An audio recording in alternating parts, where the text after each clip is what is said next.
ধুন্দুল প্রায় সারা বছরই এখন পাওয়া যায়, এটা কিন্তু অনেকে খুব পছন্দ করে খায়। তো আমি কিন্তু আজকে ধুন্দুল আপনাদেরকে পুঁটি মাছ দিয়ে রান্না করে দেখাবো। আর শীতের সময় কিন্তু পুঁটি মাছ খুব সহজেই পাওয়া যায়।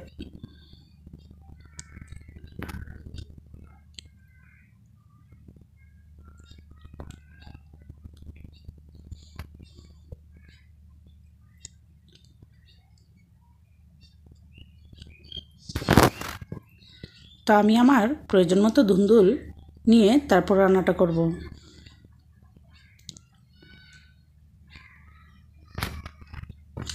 এখন আমি কড়াইতে তেল দিয়ে দিয়েছি, তার মধ্যে মাছগুলো দিয়ে দিয়েছি। আর তেলটাকে আমি অনেক গরম করে তারপরে মাছটা দিয়েছি, যাতে নিচে লেগে না যায়।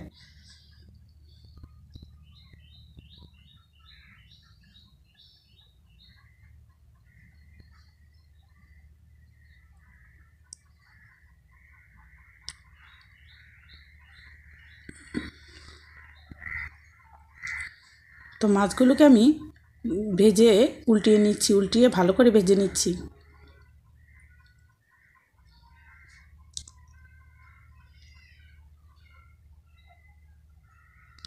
আর আমি একটি মাছকে টুকরো টুকরো করে কেটে তারপর দিয়ে দিয়েছি, কারণ বড় মাছ সাথে দিলে স্বাদটা একটু বেড়ে যায়। আমি এখানে রুই মাছকে টুকরো করে নিয়েছি।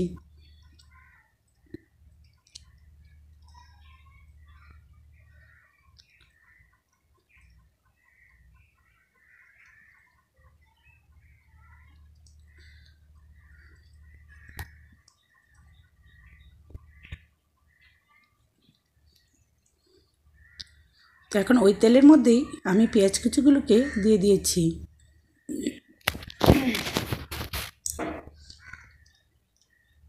আর এতে দিয়ে দিলাম স্বাদ মতো লবণ।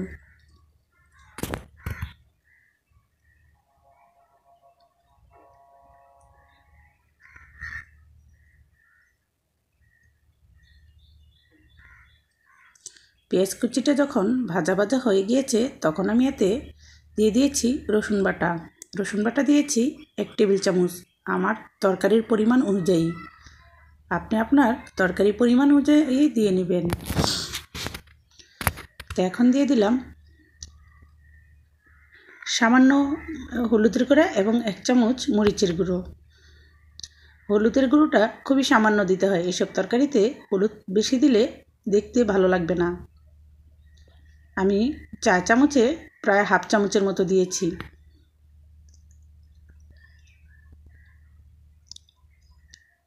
তো মশলাটা যখন কষানো হয়ে গিয়েছে, তখন আমি এতে অল্প পানি দিয়েছি। পানি কিন্তু অত বেশি দেওয়া যাবে না।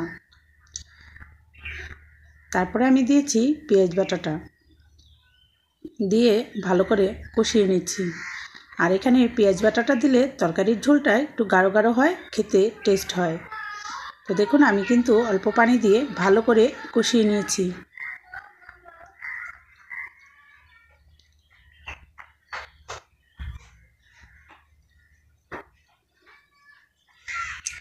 তারপরে আমি আবার পানি দিয়ে দিলাম। এবার পানি দিয়ে তাতে আমি ধুন্দুলগুলো দিয়ে দিব। এখনও কিন্তু আমি অনেকটাই কম পানি ইউজ করেছি।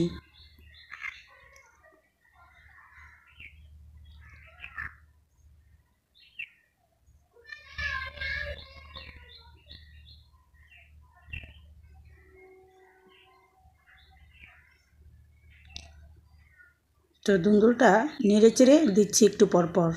যখন পানিটা শুকিয়ে যাবে, তখন কিন্তু এতে আমি পানি অ্যাড করে দিব। আর দিয়ে দিয়েছি মাছগুলো।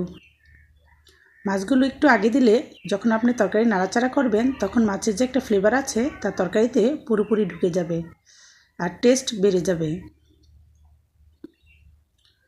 তো এখন আমি দিয়ে দিলাম প্রয়োজন মতো পানি। আর এইসব তরকারিতে কিন্তু বেশি পানি দিলেও ভালো লাগবে না।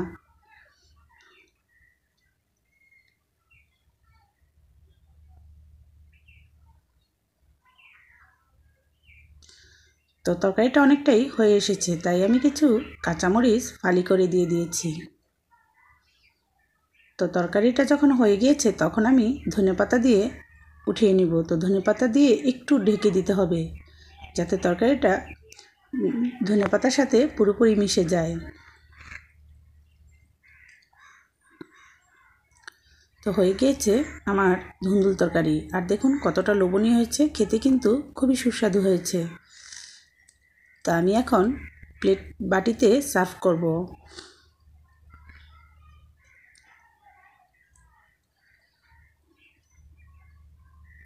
তো দেখুন কতটা সুন্দর হয়েছে দেখতে, আর খেতে কিন্তু খুবই সুস্বাদু। তো ভিউয়ার্স, ভালো থাকবেন। আল্লাহ হাফেজ। আসসালামু আলাইকুম।